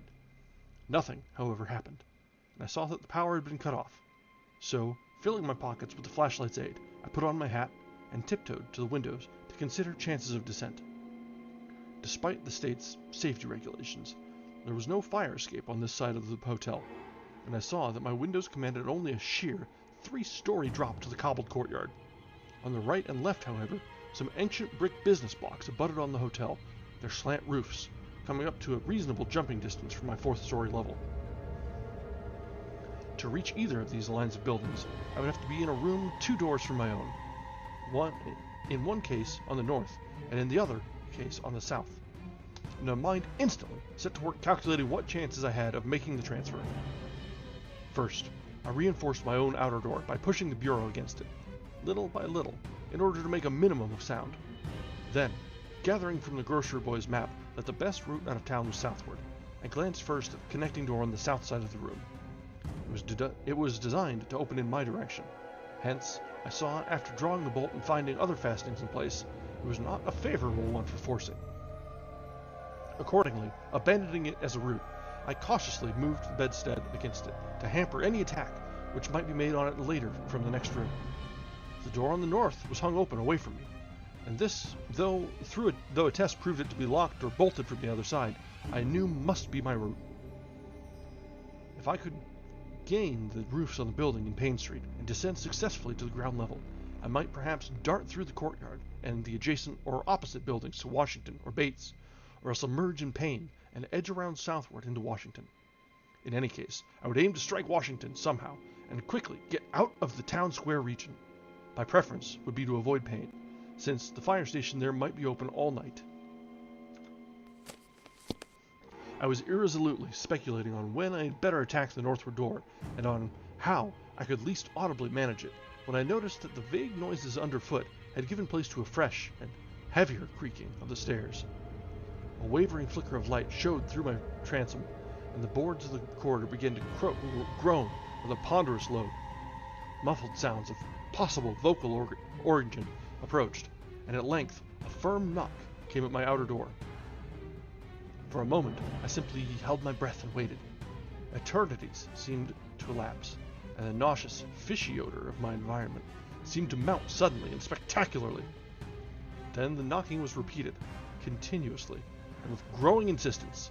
I knew that the time for action had come, and forthwith drew the bolt of the northward connecting door, bracing myself for the task of battering it open. Then, the knocking waxed louder, and I hoped that its volume would cover the sound of my efforts. At last, beginning my attempt, I lunged again and again at the thin paneling with my left shoulder, heedless of shock or pain. Finally, the connecting door gave, but with such a crash that I knew those outside must have heard. Instantly, the outside knocking became a violent battering, while keys sounded ominously in the hall doors of the rooms on both sides of me. Rushing through the newly opened connection, I succeeded in bolting the northerly hall door before the lock could be turned. But even as I did so, I heard the hall door of the third room, the one from whose window I had hoped to reach the roof below, being tried with a passkey. For an instant, I felt absolute despair, since my trapping in a chamber with no window egress seemed complete. Then, with a dazed automatism, I made for the next connecting door and performed the blind motion of pushing at it in an effort to get through. Sheer fortunate chance gave me my reprieve, for the connecting door before me was not only unlocked, but actually ajar. In a second I was through, and had my right knee and shoulder against a hall door, which was visibly opening inward. My pressure took the opener off guard, and the thing shut as I pushed, so that I could slip the well-conditioned bolt as I had done with the other door. As I gained this respite, I heard the battering at the two other doors abate, while a confused clatter came from the connecting door I had shielded with the bedstead. Evidently, the bulk of my assailants had entered the southerly room and were massing in a lateral attack.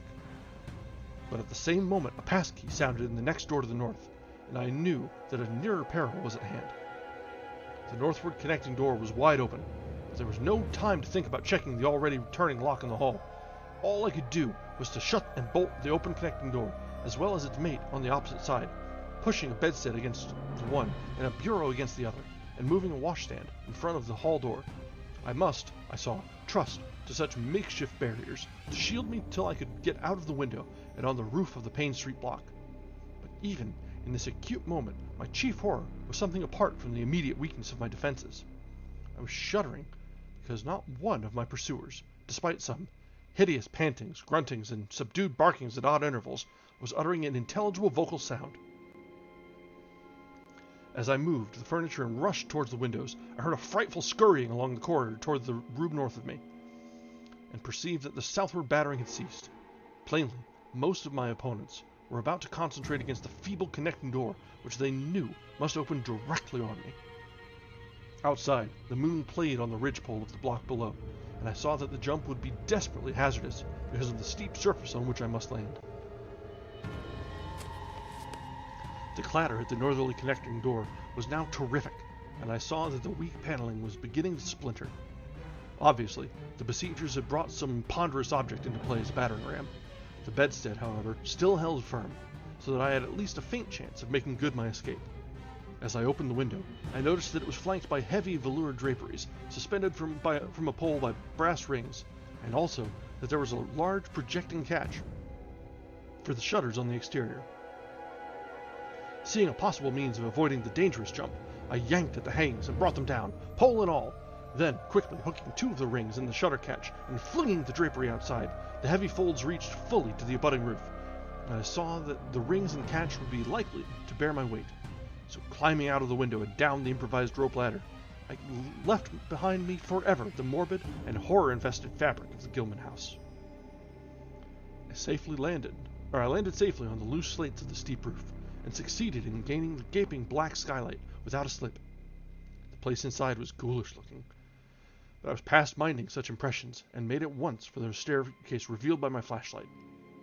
After a hasty glance at my watch, which showed the hour to be 2 a.m., the steps creaked, but seemed tolerably sound, and I raced down past a barn-like second story to the ground floor. The desolation was complete, and only echoes answered my footfalls. The hallway inside was black, and when I reached the opposite end, I saw that the street door was wedged immovably shut. Resolved to try another building, I groped my way toward the courtyard, but stopped short when close to the doorway. From out of an open door in the Gilman house, a large crowd of doubtful shapes was pouring, lanterns bobbing in the darkness, and horrible croaking voices exchanging low cries in what was certainly not English. Their features were indistinguishable, but their crouching, shambling gait was abominably repellent, and worst of all, I perceived that one figure was strangely robed, and unmistakably surmounted by a tall tiara of a design altogether too familiar. Again, groping toward the street, I opened a door off the hall and came upon an empty room with closely shuttered but sashless windows. Fumbling in the rays of my flashlight, I found I could open the shutters, and in another moment I climbed outside and was carefully closing the aperture in its original manner. I walked rapidly, softly, and close to the ruined houses. At Bates Street, I drew into a yawning vestibule while 2 shambling figures crossed in front of me, but was soon on my way again and approaching the open space where Elliott Street obliquely crosses Washington at the intersection of South. Though I had never seen this space, it had looked dangerous to me on the grocery use map, since the moonlight would have free play there. There was no use trying to evade it, for any alternative course would involve detours of possibly disastrous visibility and delaying effect. The only thing to do was to cross it boldly and openly, imitating the typical shamble of the Innsmouth folk as best I could, and trusting that no one, at least no pursuer of mine, would be there. Just how fully the pursuit was organized, and, indeed, just what its purpose might be, I could form no idea. There seemed to be unusual activity in the town, but I judged that the news of my escape from the Gilman had not yet spread. The open space was, as I had expected, strongly moonlit, but my progress was unimpeded, and no fresh sound arose to hint that I had been spied. Glancing about me, I involuntarily let my pace slacken for a second to take in the sight of the sea, gorgeous in the burning moonlight at the street's end. Far out, beyond the breakwater, was the dim, dark line of Devil Reef. Then, without warning, I saw the intermittent flashes of light on the distant reef. My muscles tightened for panic flight, held in only by a certain unconscious caution and half-hypnotic fascination. And to make matters worse, there now flashed forth from the lofty cupola of the Gilman house, which loomed up to the northwest behind me, a series of analogous, though differently spaced gleams, which could be nothing less than an answering signal. I now bent to the left around the ruinous green, still gazing toward the ocean as it blazed in the spectral summer moonlight, and watching the cryptical flashing of those nameless, unexplainable beacons. It was then that the most horrible impression of all was borne in upon me. The impression which destroyed my last vestige of self-control and sent me running frantically southward past the yawning black doorways and fishily staring windows of that deserted nightmare street. For at a closer glance, I saw that the moonlit waters between the reef and the shore were far from empty. They were alive, with a teeming horde of shapes swimming inward toward the town. My frantic running ceased before I had covered a block, for at my left I began to hear something like the hue and cry of organized pursuit. There were footsteps and guttural sounds, and a rattling motor wheezed south along Federal Street. In a second, all my plans were utterly changed, for if the southward highway were blocked ahead of me, I must surely find another egress from Innsmouth. I paused and drew into a gaping doorway, reflecting how lucky I was to have left the moonlit open space before these pursuers came down the parallel street. Then I thought of the abandoned railway to Rowley, whose solid line of ballasted, weed-grown earth still stretched off to the northwest from the crumbling station to the edge of the river gorge.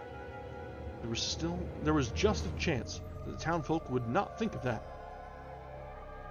Drawing inside the hull of my deserted shelter, I once more consulted the grocery boy's map with the aid of the flashlight. The immediate problem was how to reach the ancient railway, and I now saw that the safest course was ahead to Babson Street, then west to Lafayette. There, edging around but not crossing an open space homologous to the one I had traversed, and subsequently back northward and westward in zigzagging line through Lafayette, Bates, Adams, and Bank Streets, the latter skirting the river gorge to the abandoned and dilapidated station I had seen from my window. My reason for going ahead to Babson was that I wished neither to recross the earlier open space, nor to begin my westward course along a cross street as broad as south. I crossed the street to the right-hand side in order to edge around into Babson as inconspicuously as possible. In Babson Street, I clung as closely as possible to the sagging, uneven buildings, twice pausing in a doorway as the noises behind me momentarily increased. The open space ahead shone wide and desolate under the moon, but my route would not force me to cross it. During my second pause, I began to detect a fresh distribution of the vague sounds, and upon looking cautiously out from the cover beheld a motor car darting across the open space, bound outward along Elliott Street. As I watched, choked by a sudden rise in the fishy odor after a short abatement, I saw a band of uncouth, crouching shapes loping and shambling in the same direction, and knew that this must be the party guarding the Ipswich Road, since that highway forms an extension of Elliott Street. Two of the figures I glimpsed were in voluminous robes, and one wore a peaked diadem, which glistened whitely in the moonlight. The gait of this figure was so odd that it sent a chill through me, for it seemed to me the creature was almost hopping.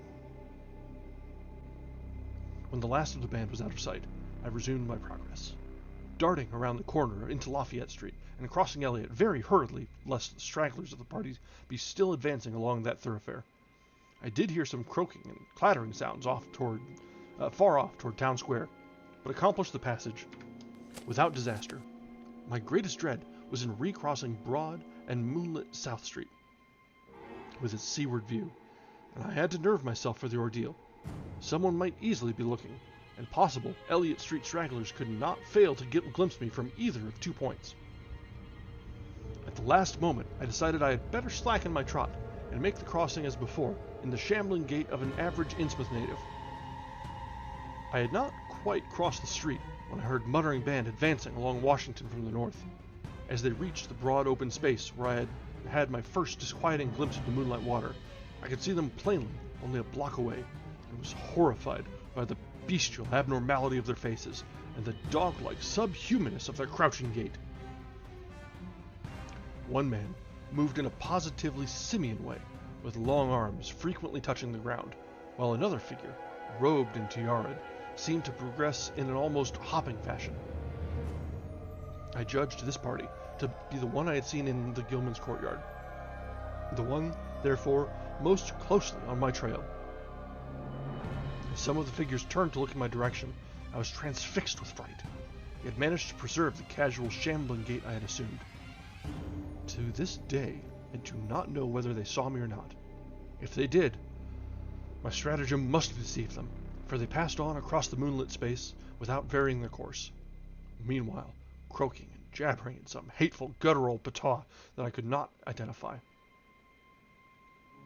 Once more in shadow, I resumed my former dog trot past the leaning and decrepit houses that stared blankly into the night.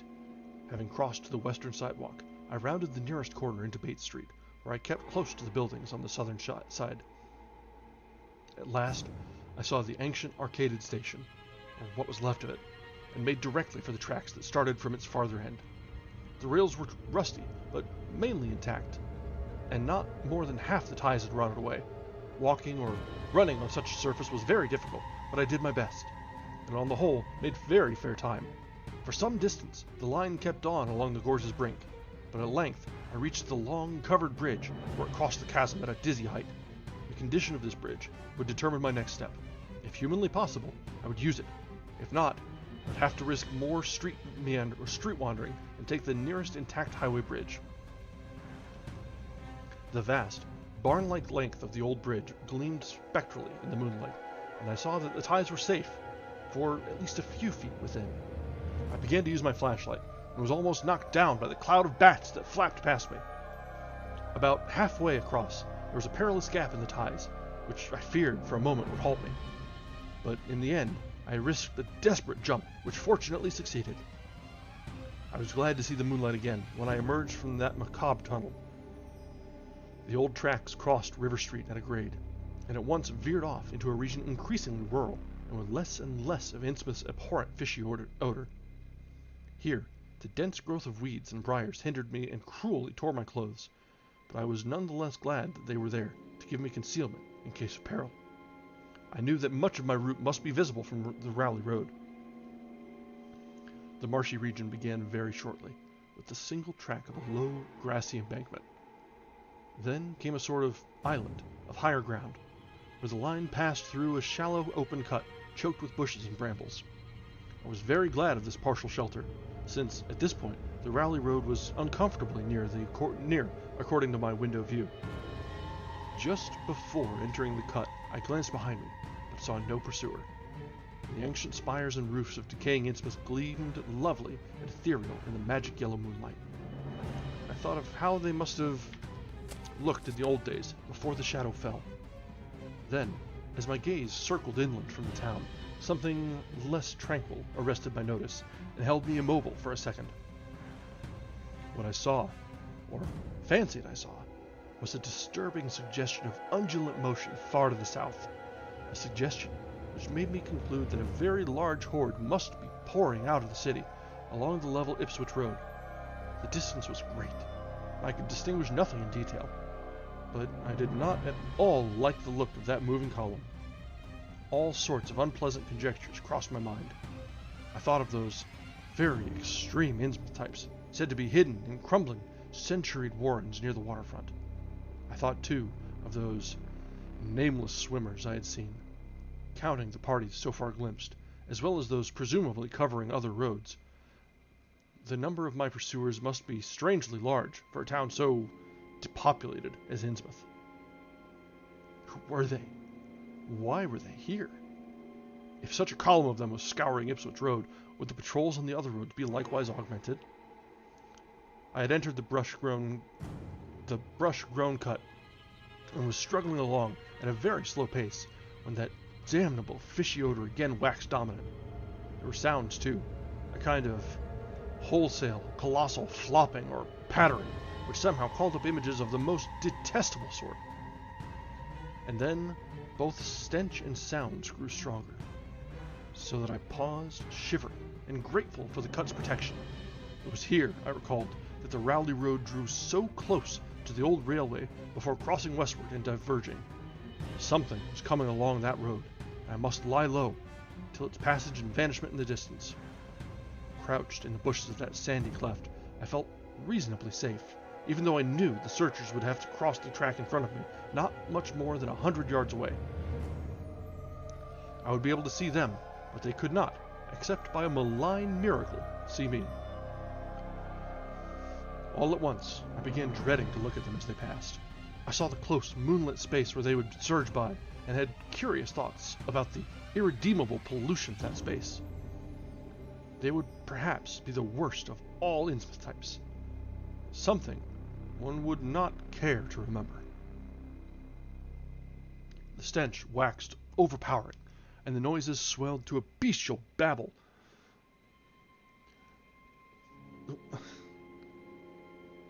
of croaking, baying, barking, without the least suggestion of human speech.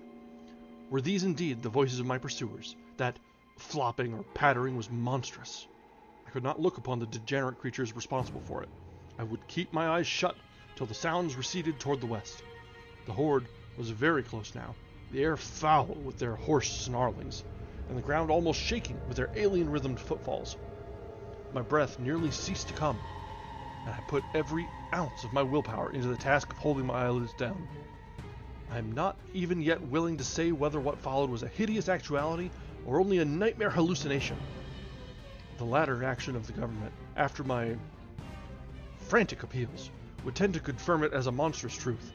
But could not an hallucination have been repeated under the quasi-hypnotic spell of that ancient, haunted, and shadowed town?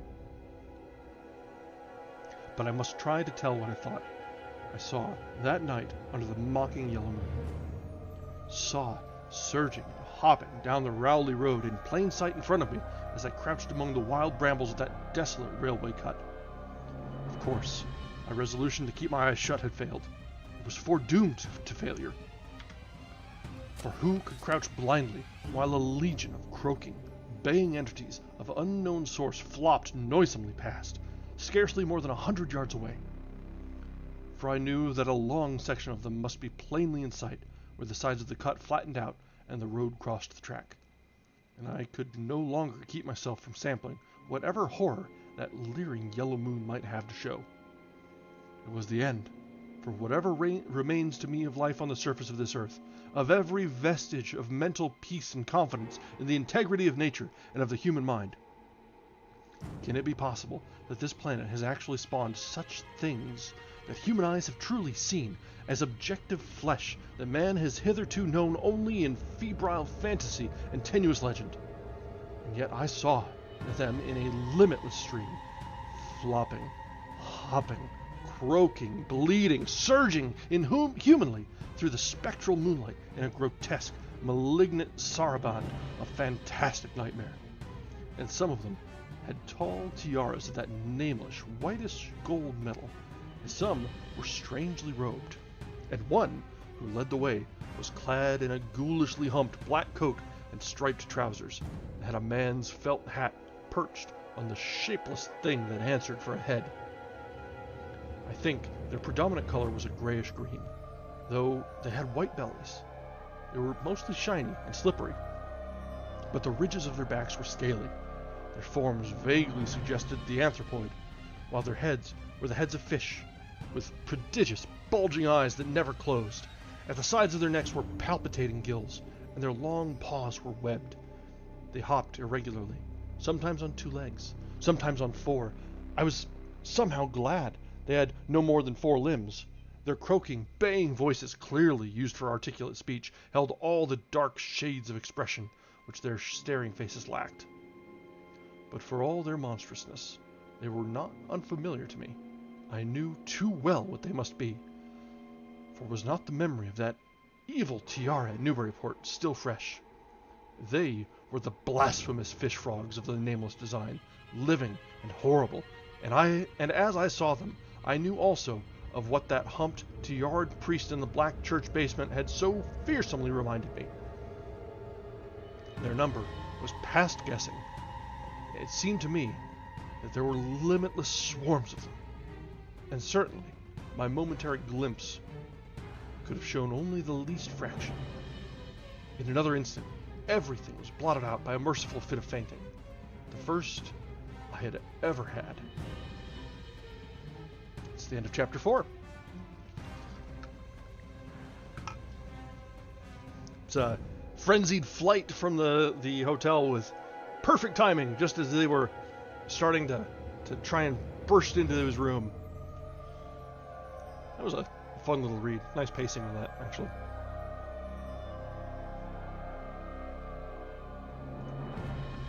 Alright, well there is just 4 pages left, so let's try and just power through this. It's probably in the fallout now of how this all came to be. So let's get to that, and then we can probably have a few minutes to decompress. And so we have chapter 5. It was a gentle daylight rain that awakened me from my stupor in the brush-grown railway cut, and when I staggered out to the roadway ahead, I saw no trace of any prints in the fresh mud. Innsmouth's ruined roofs and toppling steeples loomed up grayly toward the southeast, but not a living creature did I spy in all the desolate salt marshes around. My watch was still going, and told me that the hour was past noon. The reality of what I had been through was highly uncertain in my mind, but I felt that something hideous lay in the background. I must get away from evil Shadow Over Innsmouth, and accordingly, I began to test my cramped, wearied powers of locomotion. Despite weakness, hunger, horror, and bewilderment, I found myself, after a time, able to walk. So, started slowly along the muddy road to Rowley. Before evening, I was in the village, getting a meal and providing myself with presentable clothes.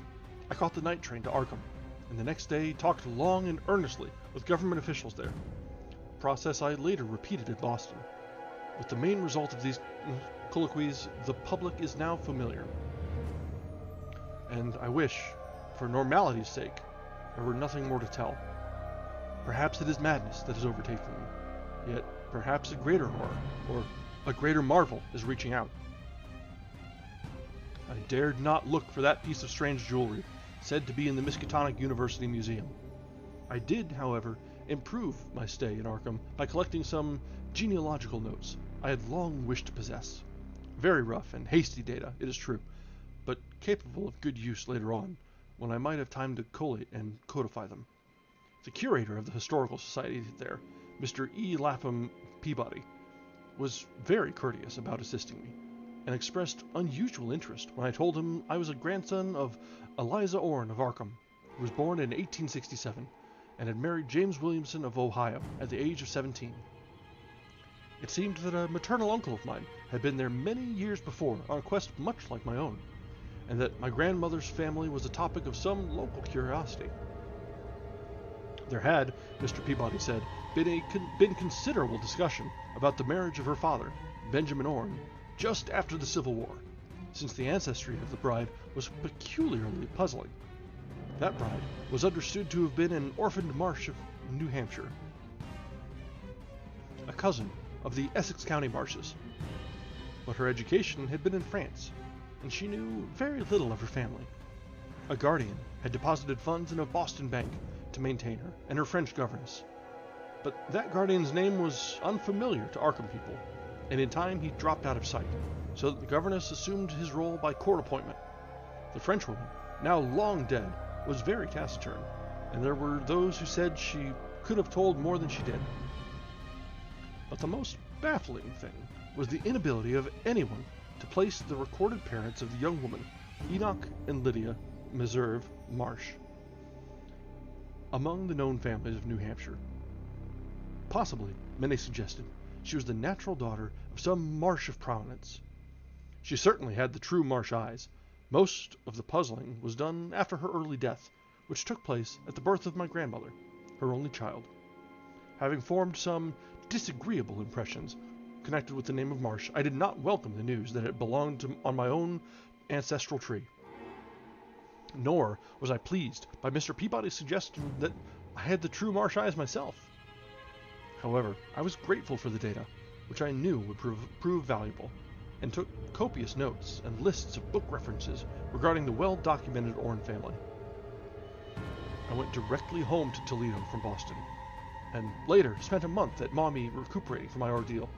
In September, I entered Oberlin for my final year, and from then till the next June was busy with studies and other wholesome activities, reminded of the bygone terror only by occasional official visits from government men in connection with the campaign which my pleas and evidence had started. Around the middle of July, just a year after the Innsmouth experience, I spent a week with my late mother's family in Cleveland, checking some of my new genealogical data with the various notes, traditions, and bits of heirloom material in existence there, and seeing what kind of a connected chart I could construct.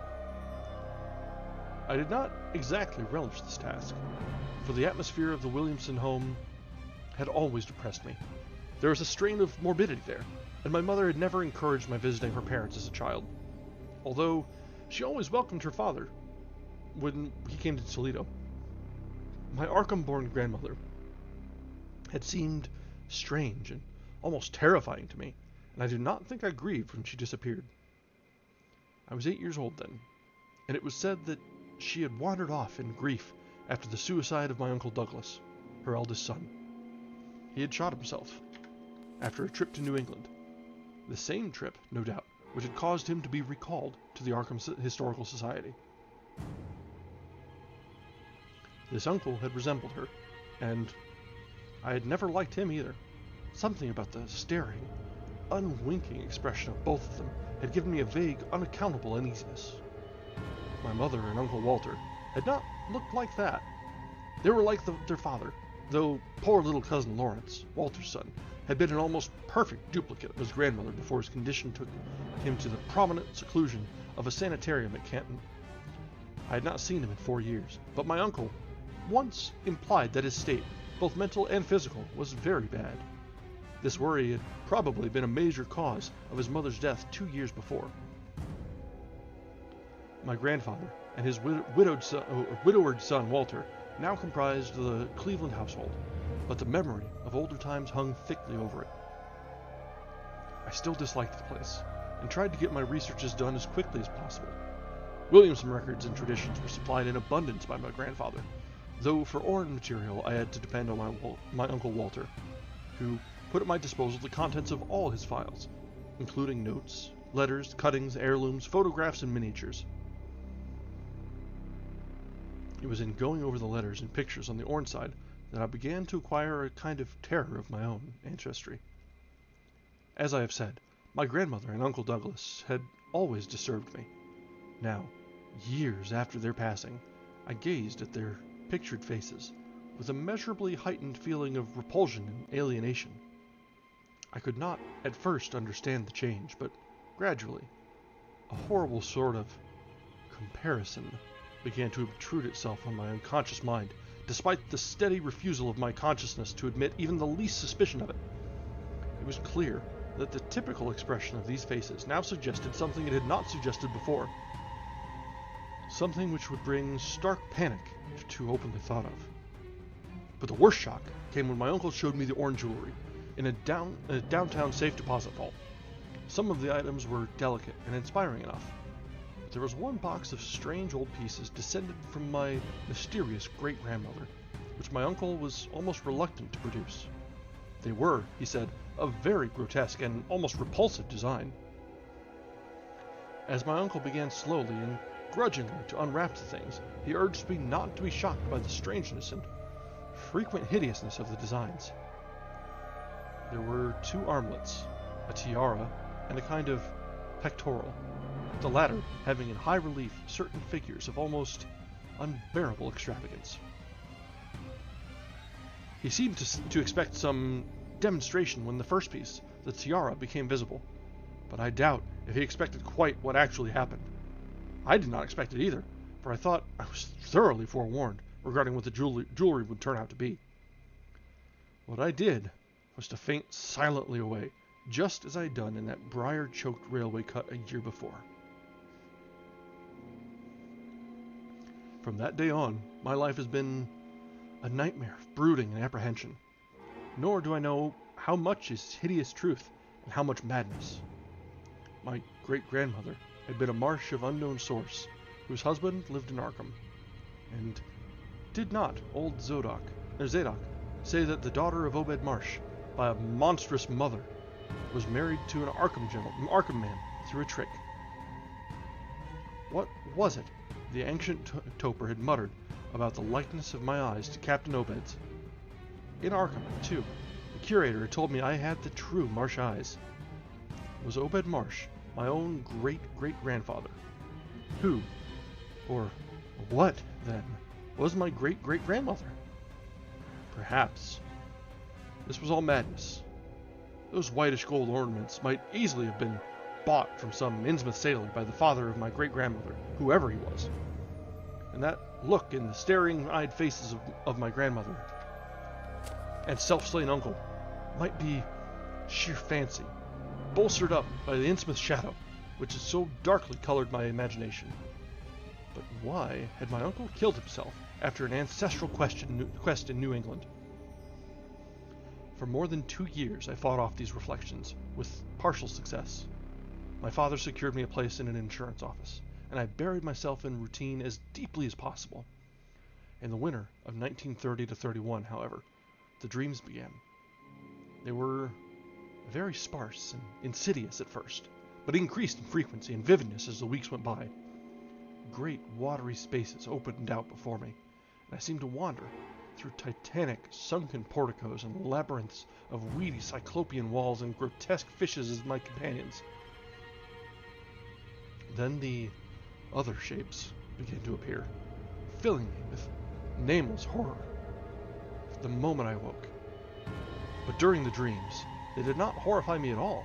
I was one of them, wearing their unhuman trappings, treading their aqueous ways, and praying monstrously at their evil sea-bottom temples. There was much more than I could remember, but even what I did remember each morning would be enough to stamp me as a madman or a genius if I ever dared write it down. Some frightful influence, I felt, was seeking gradually to drag me out of the sane world of wholesome life into unnameable abysses of blackness and alienage. And the process told heavily on me. My health and appearance grew steadily worse, till finally I was forced to give up my position and adopt the static, secluded life of an invalid. Some odd nervous affliction had me in its grip, and I found myself at times almost unable to shut my eyes. It was then that I began to study the mirror with mounting alarm. The slow ravages of disease are not pleasant to watch, but in my case there was something subtler and more puzzling in the background. My father seemed to notice it too, for he began looking at me curiously and almost affrightedly. What was taking place in me? Could it be that I was coming to resemble my grandmother and Uncle Douglas? One night I had a frightful dream in which I met my grandmother under the sea. She lived in a phosphorescent palace of many terraces, with gardens of strange leprous corals and grotesque brachyid efflorescences, and welcomed me with a warmth that may have been sardonic.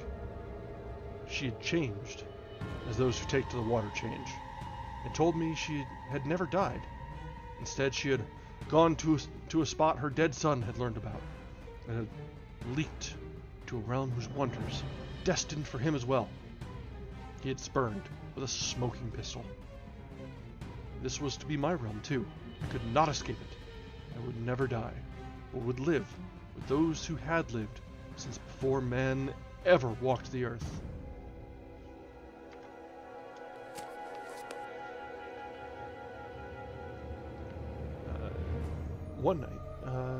One night, in a frightful dream, I met two ancient ones under the sea in a phosphorescent, many-terraced palace surrounded by gardens of strange leprous corals. I met also that which had been her grandmother for 80,000 years. Fathiali had lived in Itha-Nthle, and thither she had gone back after Obed Marsh was dead. Itha-Nthle was not destroyed when the upper earth men shot death into the sea. It was hurt, but not destroyed. The deep ones could never be destroyed, even though the Paleogean magic of the forgotten old ones might sometimes check them. For the present, they would rest. But someday, if they remembered, they would arise again for the tribute great Cthulhu craved. It would be a city greater than Innsmouth next time. They had planned to spread, and had brought up that which would help them. But now they must wait once more. For bringing the upper earth men's death, I must do a penance. But that would not be heavy. This was the dream in which I saw Shoggoth for the first time, and the sight set me awake in a frenzy of screaming. That morning the mirror definitely told me I had acquired the Innsmouth look. Not so far, I have not shot myself, as my Uncle Douglas did. I bought an automatic, and almost took the step, but certain dreams deterred me. The tense extremes of horror are lessening, and I feel queerly drawn toward the unknown sea deeps, instead of fearing them. I hear and do strange things in sleep, and awake with a kind of exultation instead of terror. I do not believe I need to wait for the full change as most have waited. If I did, my father would probably shut me up in a sanitarium, as my poor little cousin is shut up. Stupendous and unheard of splendors await me below, and I shall seek them soon. Ja, Erlie. Cthulhu fahren. Ja, ja! No, I shall not shoot myself. I cannot be made to shoot myself.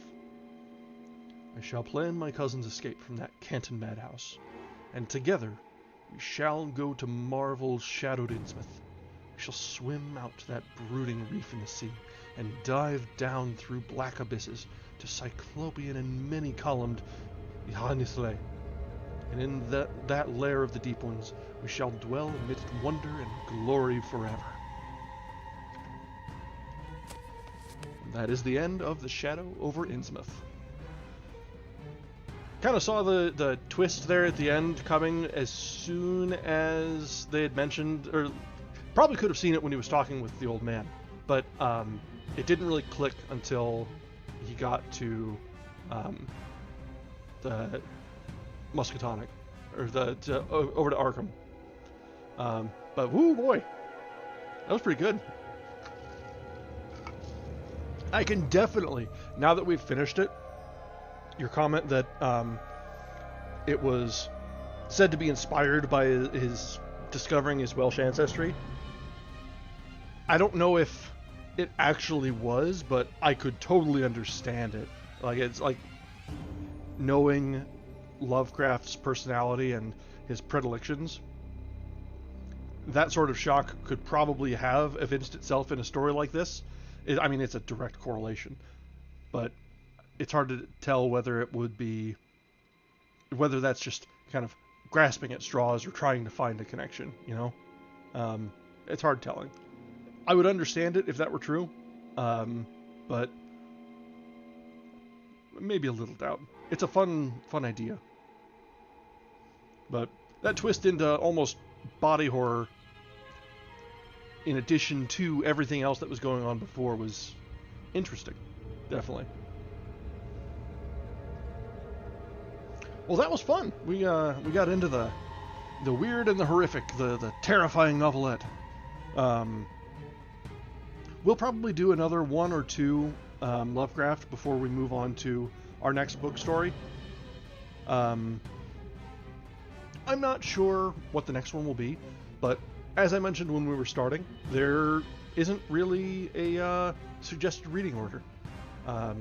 This one is generally brought up as a good place to start, just because it's got the drama and it's not some of his. As I've read, a lot of Lovecraft's works are a little drier, and his prose is not the best. So this is probably one of the better points, and being able to finish it in one setting is great. It's kind of this similar length to the Theban plays we did. It had a nice blending of the mysterious and unknowing of what's going on, and the suspense was carrying through, especially with both Zadok's storytelling of the backstory, as well as the harrowed escape from Innsmouth, and then the turning of the mind, and the hounding of madness as it brings the narrator back to the story, back to his roots. So it did have a lot going on there. It was nice. I don't often read horror stuff, and this definitely fits the bill. But it was fun. It's not like the sort of thing that'll keep you up at night, but definitely a little bit of a lingering heebie-jeebies, right? We did have a lot of references to known entities, the old ones, and the Cthulhu and Erlie. I'll need to pull up a wiki page on suggested pronunciations, I'm sure. Yeah, that's gotten our toes wet. That's probably a bad turn of phrase for giving the speech that is given the topics. Anyway, we've kind of had our tantalizing tease of Lovecraft so far, and we'll probably return to this on Friday when we get back to what we're going to be reading next. I'll decide at that point, now that I know about how long it'll take to get through these for the length of them, I've got a general idea. So I think we are going to finish up here for the night. Did go without a break, so I'm getting a little dry here, which, all things considered, dry is better right now. I'll take dry. But yeah, so thanks for joining us tonight. We will try and keep to this for a little bit longer. We'll do another 1 or 2 short stories, and then we'll find another book, and then we'll intersperse some Lovecraft with other projects as we go throughout. So there's a lot to pull from here, but I don't want it to dominate the channel. So we'll see what we get up to together, all right? So until then, we will be back on Friday. I hope everyone has a wonderful evening, and try to get some sleep. Don't let this get to you, all right? All right, have a great night, everyone.